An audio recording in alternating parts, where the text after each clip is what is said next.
ડિજિટાઇઝેશનની પ્રક્રિયા. તો need assessment એટલે કે કઈ સામગ્રી ડિજિટાઇઝ કરવી છે તેનો નિર્ણય લેવો. લક્ષિત વપરાશકર્તા એટલે કે ટાર્ગેટેડ યુઝર્સ કોણ હશે? વિદ્યાર્થીઓ, સંશોધકો કે સામાન્ય જન. ડિજિટાઇઝેશનનો હેતુ સંરક્ષણ, એક્સેસ અને રિસોર્સ શેરિંગ. સામગ્રીની પસંદગી તો દુર્લભ અને નાજુક પુસ્તકો અને પાંડુલિપિઓ. વારંવાર વપરાતા રિસોર્સ, મહત્વના અહેવાલો, જર્નલ્સ, નકશા અને ફોટોગ્રાફ. સામગ્રીનું શારીરિક સ્થિતિનું મૂલ્યાંકન.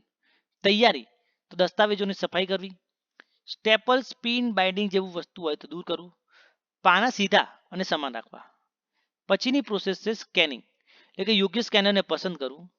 રિઝોલ્યુશન 300 થી 600 DPI સામાન્ય દસ્તાવેજ માટે રાખવું. જો દુર્લભ સામગ્રી હોય તો રિઝોલ્યુશનમાં વધારો કરવો. આઉટપુટ જે ફોર્મેટમાં જોઈતું હોય જેમ કે ટીપ, જેપીજી, પીડીએફ જેવા સ્ટાન્ડર્ડ ફોર્મેટ. ઇમેજ પ્રોસેસિંગ એટલે કે સ્કેન કરેલી ફાઇલને ક્રોપ, રોટેટ, કલર કરેક્શન કરવું. ઇમેજમાંથી નોઇઝ દૂર કરવો. નોઇઝ એટલે કે કોઈ ટપકા કે એવું આવ્યું હોય તે આપણે દૂર કરવું. સાફ અને વાંચવા યોગ્ય ફાઇલ તૈયાર કરવી.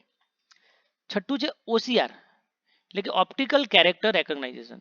એમાં સ્કેન કરેલી ઇમેજમાંથી ટેક્સ્ટને સર્ચેબલ ટેક્સ્ટમાં ફેરવવું. OCR વડે વપરાશકર્તા કીવર્ડ દ્વારા શોધ કરી શકે છે તથા ફાઇલને પીડીએફ તથા ટેક્સ્ટ સર્ચેબલ બનાવે છે. મેટાડેટા નિર્માણ દરેક ડિજિટલ ફાઇલ સાથે વર્ણનાત્મક માહિતી જોડવી. શીર્ષક જોઈએ તો ટાઇટલ, ઓથર, પ્રકાશન વર્ગ, વિષય અને કીવર્ડ્સ આપવા. મેટાડેટા ધોરણ માટે ડબલિંગ કોર, માર્ક 21 અથવા તો મોડ્સનું ફોર્મેટને ફોલો કરવું. ફાઇલ કન્વર્ઝન જેમ કે વિવિધ ડિજિટલ ફોર્મમાં ફેરવવું. તો કે ઇમેજ હોય તો જેપીજી તથા ટીપમાં, દસ્તાવેજ હોય તો પીડીએફમાં, ઓડિયો હોય તો MP3માં, વિડીયો હોય તો MP4માં. સ્ટાન્ડર્ડ ફોર્મેટ ઉપયોગ કરવાથી લાંબા ગાળે એક્સેસ સરળ બને છે. સંગ્રહ કરવા માટે લોકલ સર્વિસ, નેટવર્ક સ્ટોરેજ તથા ક્લાઉડ સ્ટોરેજ. અને બેકઅપ પોલિસી માટે 3 કોપી લોકલ, એક્સટર્નલ અને ક્લાઉડ પર. ડિજિટલ રિપોઝિટરીમાં અપલોડ તો ઇન્સ્ટિટ્યુશનલ રિપોઝિટરી અથવા ડિજિટલ લાઇબ્રેરી સોફ્ટવેરમાં ફાઇલ અપલોડ કરવી. સોફ્ટવેર ડીસ્પેસ, ગ્રીનસ્ટોન, ઇપ્રિન્ટ જેવો ઉપયોગ કરવો. ઓપેક અથવા વેબ પોર્ટલ સાથે એકીકૃત કરવી. ગુણવત્તા ચકાસણી તો ઇમેજ સ્પષ્ટ હોવી જોઈએ. OCRમાં ચોકસાઈ રાખવાની છે.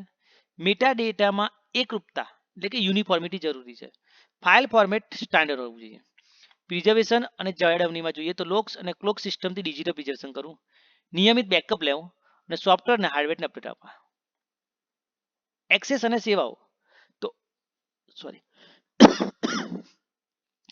ઓપેક તથા ડિસ્કવરી ટૂલ દ્વારા શોધ થઈ શકે એવું રાખવું. ઈ લાઇબ્રેરી અથવા તો ઇન્સ્ટિટ્યુશનલ રિપોઝિટરી મારફતે ઓપન એક્સેસ પ્રોવાઈડ કર્યું. QR કોડ તેમજ મોબાઈલ એપ વડે એક્સેસ. મોનિટરિંગ અને મૂલ્યાંકન જોઈએ તો વપરાશકર્તા આંકડા ચેક કરવા, ફીડબેક કલેક્ટ કરવા અને પ્રોજેક્ટ રિપોર્ટ તૈયાર કરવો. ડિજિટાઇઝેશન એક સુવ્યવસ્થિત પ્રક્રિયા છે જેમાં સામગ્રીની પસંદગીથી લઈને લાંબા ગાળાના સંગ્રહ સુધી બધા જ તબક્કા સામેલ છે. જો દરેક તબક્કો યોગ્ય રીતે અનુસરવામાં આવે તો લાઇબ્રેરીઓ દુર્લભ વારસો, સંશોધન સામગ્રી અને જ્ઞાનને ભવિષ્ય માટે સાચવી શકે છે અને ગ્લોબલ એક્સેસ પૂરો પાડે છે.